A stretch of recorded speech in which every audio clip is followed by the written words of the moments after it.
Intéressons-nous à présent à la pépinière, ce réseau des premières. La pépinière d'entreprise accompagne des porteuses de projets en Guyane depuis 5 ans. Une expérience sur le point d'être érigée en exemple. En Guyane, en ce moment, la présidente de la Fédération internationale compte s'en inspirer pour les Antilles. Maïva Myriam Poney et Séfiane Dei à Saint-Laurent. Les pépinières d'entreprise, un nouveau modèle économique. En 5 ans d'existence en Guyane, c'est pas moins de 300 porteuses de projets, 40 entreprises et 89 emplois accompagnés par l'incubateur pépinière Les Premières de Guyane.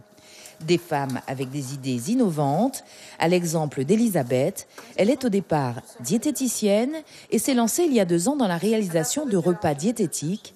Et à l'heure du déjeuner, c'est le rush. C'est vrai que j'ai perdu un peu de poids. Parce que je mange les quantités, tout est bien approprié. Voilà. Puis on mange des choses que je mange d'habitude. Beaucoup de fruits pays, beaucoup de légumes pays.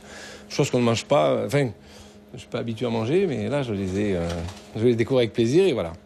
Et c'est très bon. Manger équilibré tout en gardant le bon goût. Tout est une question de choix de cuisson et d'épices. Elle privilégie le circuit court et les produits frais de saison. Quant à la gestion d'une entreprise, elle a tout appris au sein de la pépinière. J'ai fait des rencontres, on a créé un réseau, j'ai eu un accompagnement par les formations, j'ai été orientée vers un concours que j'ai eu, que j'ai réussi, ainsi qu'une demande de subvention. Voilà. En fait, les pionnières vous ouvrent les portes.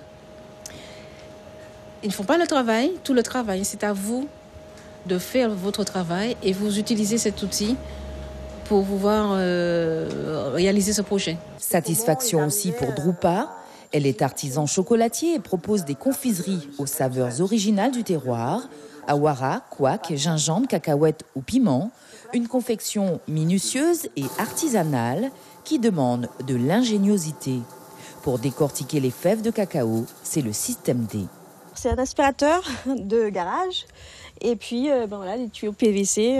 Le principe est simple. Tout ce qui est plus léger est aspiré et va dans ce seau. Et tout ce qui est plus lourd retombe dans le bac. Voilà, donc on a notre fève de cacao qui est décortiquée. Comme Elisabeth, Drupa s'attache à utiliser des produits de qualité.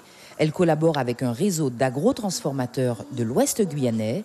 Toute une filière qui va de la fève de cacao aux produits finis. Au-delà de la création de l'emploi et de l'entreprise, c'est la création d'une filière qui est derrière, avec la mise en avant d'un concept local, d'économie circulaire, de produits locaux, avec une volonté d'avoir un impact économique, de création d'emplois, d'éducation auprès des jeunes, et de dire, cette filière, ça peut être demain une filière d'avenir pour la Guyane. Cette visite de la présidente de la Fédération internationale est le début d'une nouvelle étape. L'exemple guyanais va servir de référent pour élargir le concept aux Antilles.